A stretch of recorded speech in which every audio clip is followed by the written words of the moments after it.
In the 30 years that I've been traveling back and forth to Franklin, I've lived under this guy's shadow. For those of you who don't know who that is, that's Horace Mann. I didn't know a whole lot about Horace Mann, other than he's supposedly the founder of public education, and that's what I knew about him. And in June, I was told that I was getting an award from the Norfolk County Teachers Association, and that the Norfolk County Teachers Association had been around since Horace Mann had been there. And being an educator, I thought, well, gee, maybe I should put some of that together and prepare something. So I began to research Horace Mann, and I was really shocked at what I began to find. This is where supposedly he lived, and I don't know how many times I've driven by that when I've gone from my school, which is the Horace Mann Middle School, to this superintendent's office. He doesn't have a house, he's got a stone, and that's all that's left. Behind that is a shopping center, which I guess says, you know, we really appreciate what he did, but let commerce begin. So as I began to research Horace Mann to put this all together, I really became concerned, because what I began to see was that he was really concerned about the fact that if people turned away from common public schools and they began to move in favor of a private or a chartered academy, the poorer children would have an inferior education. And it hit me that, wait a minute, he was talking about this in 1838. And we're in 2016, and we're talking about the same sort of thing. And I began to really look at that and really look at the historical piece to that. Before I was a school counselor and a school psychologist, I was a social studies teacher. And one of the things that always intrigued me about teaching social studies was students would always say, why do we have to study this stuff? It's old. Who cares? And as I began to look at this, what struck me was, and my response to that was always, we need to study history because we need to learn not to make the same mistakes over and over again. And then I read this, and I said, wait a minute, it doesn't seem like we learned anything. Where are we going with this? So that intrigued me, and I began to really look at what Horace Mann had to say. And what I began to find was he had 6 pieces of information that he based his work on. The first being that citizens cannot maintain both ignorance and freedom. That if we're going to have a civilized society, we have to educate people. If not, we're going to have chaos. So it becomes really important to have that education free for everybody, so that everybody can move on from that. His second point was that education should be paid for, controlled, and maintained by the public. As I thought about that, what struck me was, in my work as a school counselor and as my work as a school psychologist, gatekeeping becomes really important. And that oftentimes we find people being left out of decisions and being left out of opportunities because people are keeping the gate and preventing you from coming in. And that really struck me, that if education is paid for, controlled, and maintained by the public, then it's open for everybody. You can have all kinds of different backgrounds to that. And as I processed that and as I began to think about it, I began to think about it from my own perspective as a school counselor. And I used to get really angry at people.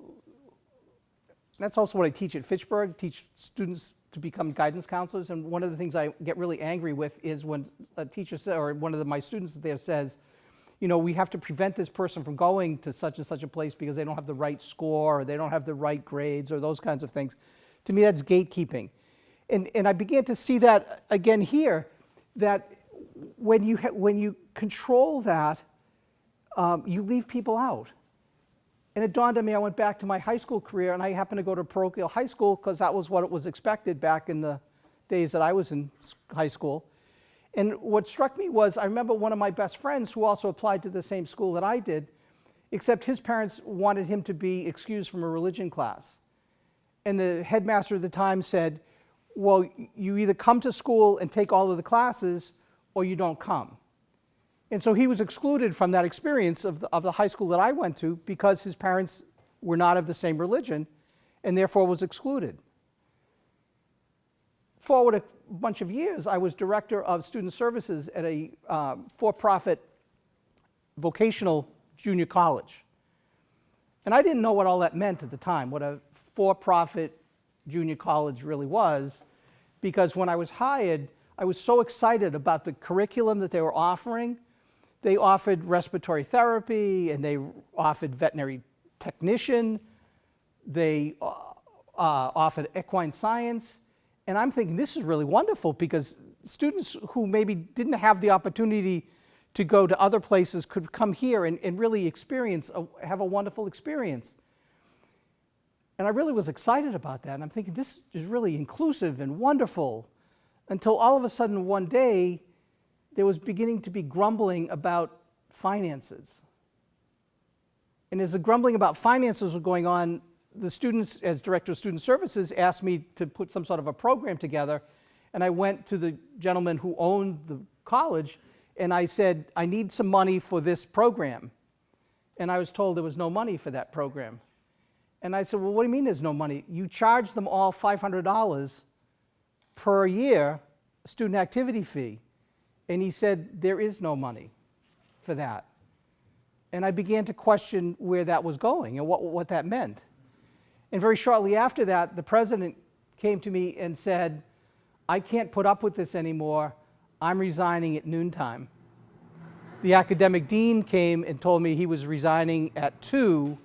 And meanwhile, I got on the phone and tried to contact everybody I could from the Department of Higher Education to say, wait a minute, this is really a wonderful program. We can't let it die. And I was told that it was a for-profit corporation, and the guy who owned it could do whatever he wanted to do.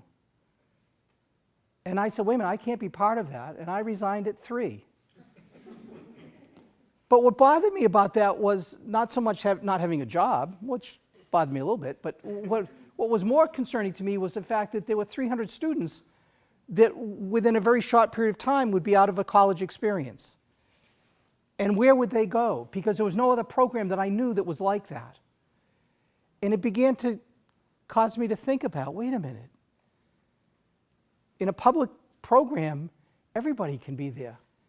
And we don't have gatekeepers. And when I saw this with Horace Mann, it just really intrigued me that he was really onto something back in 1838. His third thing was that education should be provided in schools that embrace children from all varying backgrounds. Again, if you have everybody there and you have the opportunity for students to explore the differences. As a middle school counselor, one of the things that drives me crazy is when kids see themselves or see somebody else as different. Because at the middle level, if you're different, you're wrong. And that, for me, that becomes the point of bullying. It becomes the point of harassment, because they don't know where to go with the fact that somebody is different than they are. And so by having a public education where you're embracing children from all different varieties, you begin to learn how to deal with all of these kids who are different. And the different really isn't wrong, it's just different. And that we can take from them their gifts, and their gifts are usually very different than the gifts that we have. And what a wonderful collage that would make. His fourth point was that education should be non-sectarian, that it shouldn't be limited to certain religious backgrounds or certain beliefs, that it should be open and that should be neutral. Again, when I went back and thought about it, I went back to my experience in my high school, that everybody in that building had to buy into the religious aspect. His fifth point is that education must be taught using the tenets of a free society. If we can't do that, where do kids learn the democratic process? Where do students learn to be civil to one another? I'm a little bit concerned because talking to some of my friends who teach kindergarten, and the fact that we don't allow students to play anymore, that we don't allow them to interact that we used to, which is where students used to begin to learn how to interact with one another and how to play and how to get along. And if we don't have recess and we don't have some of those non-structured times, where do students really learn that sort of thing? We need to use the tenets of a free society. His sixth point, I think, is almost like self-explanatory. that education must be provided by well-trained professional teachers, not a 5-week instant teacher program. And as I thought about that, what bothers me is when I hear that people are going through a 5-week camp and then they're placed in an educational setting, how that demeans what we do. Because as professional educators, we spend time looking at child development. We spend time looking at curriculum development.